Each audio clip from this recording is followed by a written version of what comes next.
7월 14일 월요일 복음을 담는 그릇.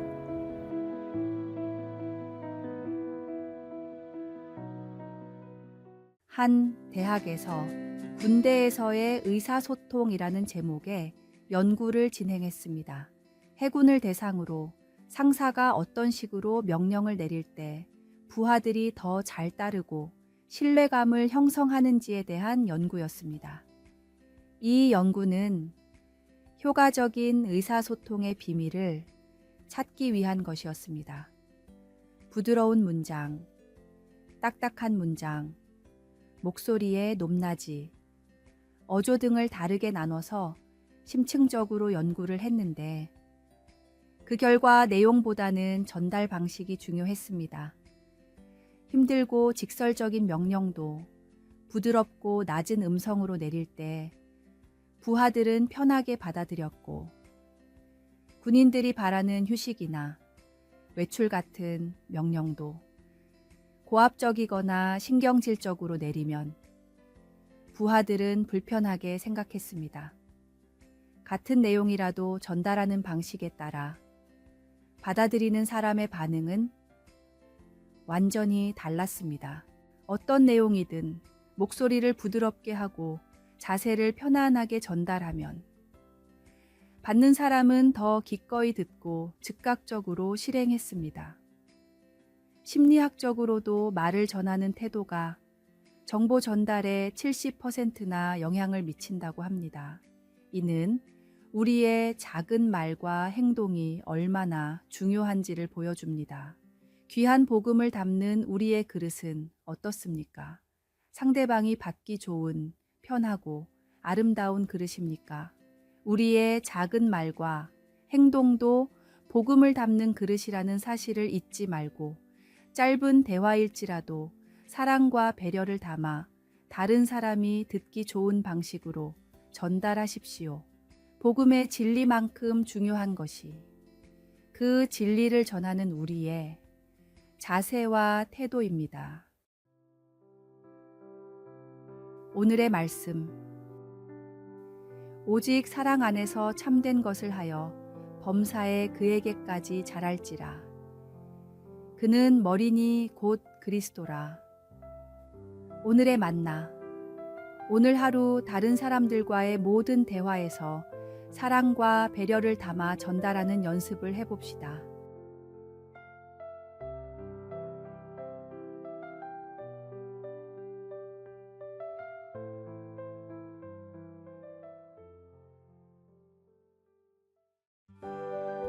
(7월 15일) 화요일 동전에 홈이 생긴 이유. 전 세계의 동전들은 대부분 바깥쪽 테두리에 홈이 파여 있습니다. 은이나 금으로 화폐를 만들던 시대에 사람들은 미세하게 동전을 갉아서 떼어냈습니다. 이렇게 모인 조각들을 주조해서 비싼 값을 받고 팔았는데 워낙에 동전을 갉아내는 사람이 많아 멀쩡한 동전이 하나도 없을 정도였습니다. 당시에는 이런 행위가 매우 흔한 일이었고 대부분의 사람들이 별다른 양심의 가책 없이 동전을 갉아냈습니다. 만유 인력을 발견한 뉴턴이 홈이 있는 동전 테두리를 개발하고 나서야 동전을 갉아내는 사람들이 사라졌습니다. 몇십 년 전 일본에선 한국에 500원짜리 동전을 구하는 사람들이 많았습니다. 모양과 크기가 비슷해 자판기가 일본의 500엔으로 인식했기 때문입니다. 대략 6배에서 10배 정도의 이득을 볼 수 있었기 때문에 조직적으로 밀수를 하는 범죄까지 생겨났습니다. 경제에 큰 위협이 될 정도여서 결국 일본 정부는 500엔을 새로운 디자인으로 변경했습니다. 작은 이익을 위해 많은 사람들이 불법적인 일에 가담했던 것입니다. 자신의 작은 이익을 위해서는 어떤 범죄도 스스럼 없이 저지르는 것이 인간의 본성입니다. 본성은 타고난 것이기에 우리의 힘으로는 다스릴 수 없고 변화시킬 수도 없습니다. 우리 안에 자리 잡은 죄악을 깨달을 때 작은 죄에도 넘어지지 않고 교만하지 않을 수 있습니다. 이런 깨달음이 있을 때 우리는 더욱 겸손해지고 하나님의 은혜에 감사하게 됩니다. 오늘의 말씀. 모든 사람이 죄를 범하였음에 하나님의 영광에 이르지 못하더니. 오늘의 만나. 우리의 힘으로 의로워진 것이 아니라 오직 주님의 은혜로 의롭다 칭함을 받았다는 사실을 잊지 맙시다.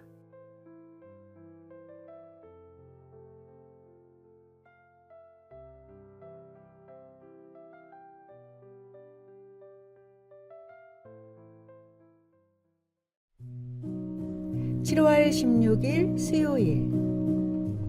물고기와 튜브. 한 목사님이 주일학교 예배 시간에 다음과 같은 질문을 했습니다. 여러분, 물고기는 어디서 살고 있나요? 당연히 물속에서 살죠. 맞아요. 물고기가 물 안에서만 살 수 있듯이 예수님을 믿는 사람들은 하나님의 약속인 말씀 안에서 살아갈 수 있어요. 아이들은 고개를 끄덕이며 목사님의 설명을 들었습니다. 목사님이 다시 물었습니다. 여러분, 깊은 바다에 빠졌을 때 튜브가 있다면 목숨을 잃게 될까요? 어린이들은 입을 모아 아니라고 대답했습니다. 맞아요. 아무리 깊은 바다에 빠져도 튜브가 있다면 목숨을 잃지 않아요. 마찬가지로 우리가 살아가면서 아무리 힘들고 어려운 일이 있더라도 말씀이라는 튜브를 잡으면 절대로 가라앉지 않아요. 그러니 매주 듣고 배우는 말씀을 통해 하나님의 약속을 즐겁게 알아갑시다. 아이들의 눈이 반짝였습니다. 가장 훌륭한 어린이 설교 중 하나로 알려진 어느 목사님의 설교입니다. 물고기가 물을 떠나서 살 수 없듯이 하나님의 은혜를 떠나서는 한시도 살 수 없는 것이 우리 성도입니다. 말씀은 우리 삶의 생명줄과 같습니다. 힘들고 어려운 상황에서도 하나님의 말씀을 붙잡으면 우리는 결코 넘어지지 않습니다. 오늘의 말씀. 주의 말씀은 내 발의 등이요 내 길의 빛이니이다. 오늘의 만나. 죽음에서 건지시고 고통 가운데 응답하실 주님만을 의지하며 하루하루를 살아가 봅시다.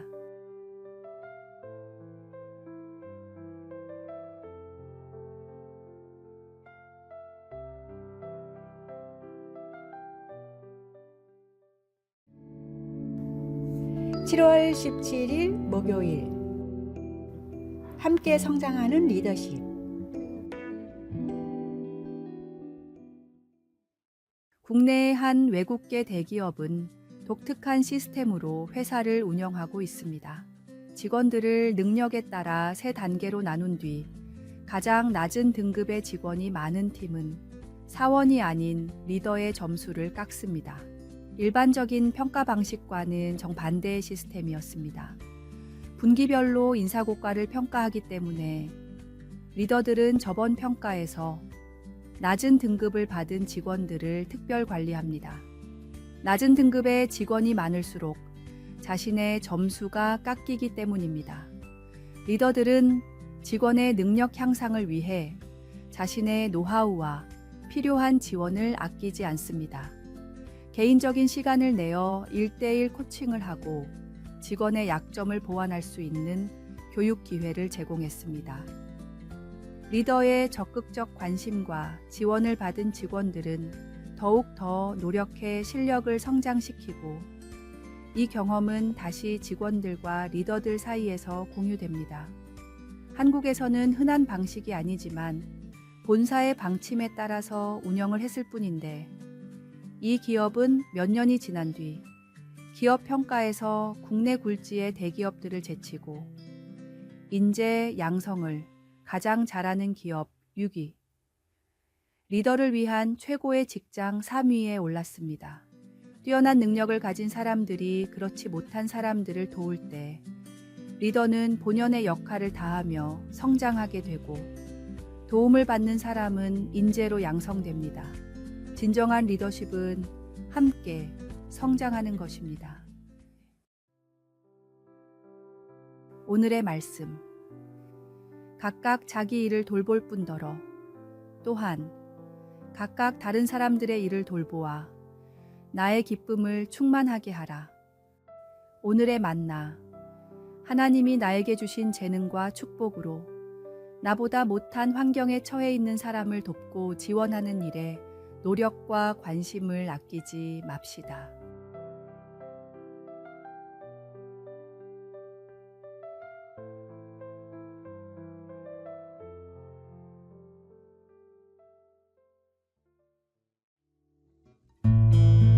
(7월 18일) 금요일. 도간에 든 줄. 한 유명한 철학과 교수에게 제자가 질문했습니다. 교수님, 도간에 든 쥐라는 말이 어떻게 가능할까요? 사람이 일부러 가두지 않는 이상 쥐가 어떻게 멀쩡한 도간에 들어갈 수 있을까요? 제자는 정말 궁금해했습니다. 교수가 대답했습니다. 잘 생각해보게. 독, 안에는 보통 쌀을 담아두지 않는가? 쥐가 처음에 발견한 독은 쌀이 가득 차 있는 독이야. 수북히 쌓여있는 쌀을 본 쥐는 너무 행복했겠지. 그래서 쌀독에 파묻혀 몇 날 며칠이고 쌀을 먹었을 거야. 그렇게 쌀을 다 먹어치우고는 캄캄한 독 안에 갇히게 된 걸세. 그 많던 쌀은 다 없어지고 이제 캄캄한 독에서 죽을 날만 기다리고 있는 것이지. 제자는 고개를 끄덕였습니다. 그렇다면 쌀을 조금만 먹고 만족할 수 있었을까? 나는 아니라고 생각하네. 쥐도 우리도 결국 독 안에 들어있는 쌀에는 눈길도 주지 말고 피해가는 게 독 안에 갇혀 죽지 않는 유일한 방법이라고 생각하네. 교수의 말에는 깊은 지혜가 담겨 있었습니다. 예수님이 주신 소중한 구원을 포기하고 세상이란 독 안의 즐거움을 탐하고 있지는 않습니까? 진정한 기쁨과 생명은 오직 예수님 안에 거함으로 얻을 수 있습니다. 세상의 유혹은 처음에는 달콤하지만 결국 우리를 파멸로 이끌 뿐입니다. 오늘의 말씀. 이 세상도 그 정욕도 지나가되 오직 하나님의 뜻을 행하는 자는 영원히 거하느니라. 오늘의 만나. 세상이란 독 안에 담겨 있는 위장된 즐거움을 멀리하고 주님 안에서 참된 만족을 얻어봅시다.